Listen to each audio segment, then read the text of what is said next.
Sabe, imagina só, passar a vida inteira com aquela certeza de que a morte é o fim, ponto final.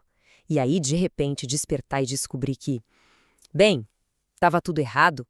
Hoje a gente vai explorar um relato histórico que é simplesmente fascinante, tirado do livro O Céu e o Inferno, de Allan Kardec. É uma comunicação espiritual que desafia tudo que a gente pensa sobre crença, descrença e o que vem depois da vida. E essa é a grande questão, né? Não é só uma pergunta teórica. Para o homem no centro dessa nossa história, essa foi uma realidade, assim, esmagadora. Vamos mergulhar fundo num registro super detalhado de uma sessão espírita lá do século XIX que documentou exatamente o que aconteceu quando um ateu convicto foi forçado a encarar a própria existência depois que ela já deveria ter acabado.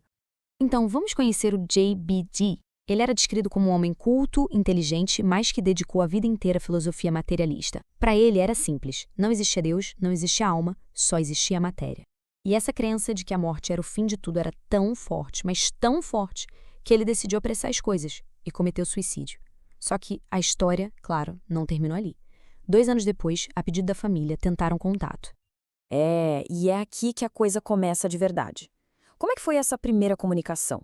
O que um espírito que em vida negava a própria ideia de espírito teria para dizer?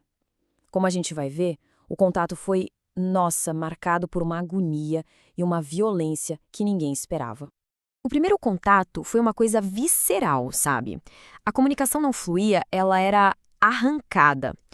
O médium descreveu uma escrita super difícil, a caligrafia era grossa, irregular, trêmula.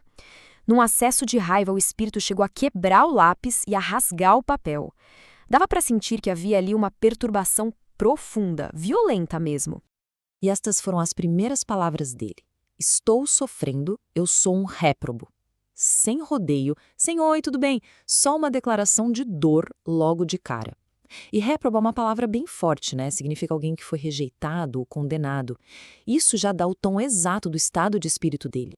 A conversa continuou assim, curta e grossa.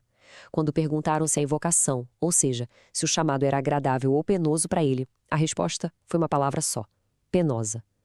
O simples ato de se comunicar, de provar para si mesmo que ele ainda existia, era uma fonte de sofrimento. Cada palavra era uma facada, uma confirmação da verdade que ele passou a vida inteira negando. E aqui vem a primeira grande revelação. O centro de todo o conflito dele. O homem que passou a vida negando a existência de Deus, agora se vê obrigado a aceitar essa realidade. Repara bem na palavra forçado. Não é uma conversão feliz, não é uma descoberta alegre, é uma imposição. É a realidade batendo na porta de um jeito bem doloroso. Isso leva a gente para o verdadeiro núcleo da agonia dele.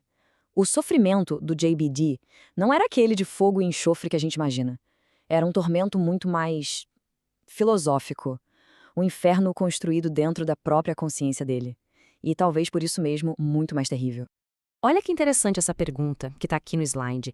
É o clímax do desespero dele. Ele não pergunta por que eu estou sofrendo, mas sim por que o nada não existe. O maior tormento dele era a destruição da sua certeza mais fundamental, a de que a morte era o fim. A grande esperança dele era o nada, e essa esperança foi arrancada. Então, quando ele fala desse braseiro, não é um fogo externo, é o incêndio interno de uma mente que está vendo toda a sua visão de mundo, toda a sua identidade desmoronar na frente de uma verdade que não dá para escapar. É a agonia pura de perceber que se esteve fundamentalmente errado sobre a natureza da própria existência. Mas por que ele era ateu, afinal? O texto dá uma explicação que vai além da escolha intelectual. Coloca a questão como uma prova espiritual. Segundo a comunicação, numa vida passada, ele teria sido uma pessoa malvada, e o orgulho imenso dele o levou a essa vida de negação como uma forma de provação, um desafio para a alma dele. E aí a história ganha uma camada nova e, olha, fascinante. Chega outro personagem, o irmão do J.B.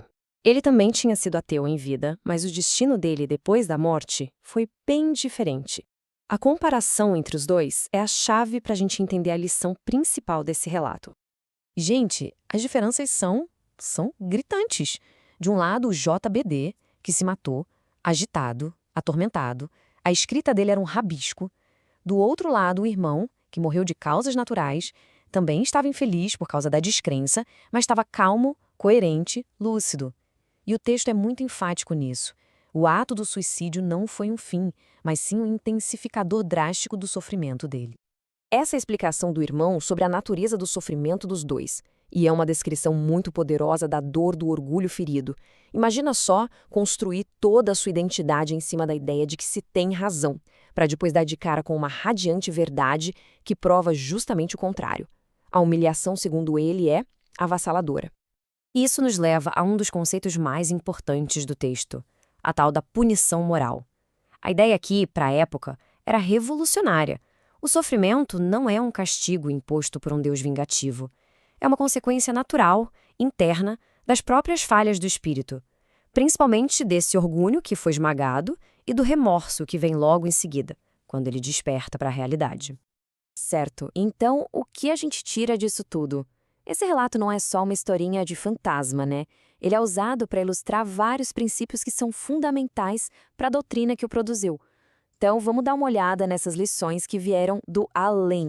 Basicamente, os pontos-chave são estes. Primeiro, o suicídio agrava e muito o sofrimento, como a gente viu na diferença entre os irmãos. Segundo, o orgulho funciona como um véu que cega a pessoa para a verdade. Essa era a causa central da agonia deles.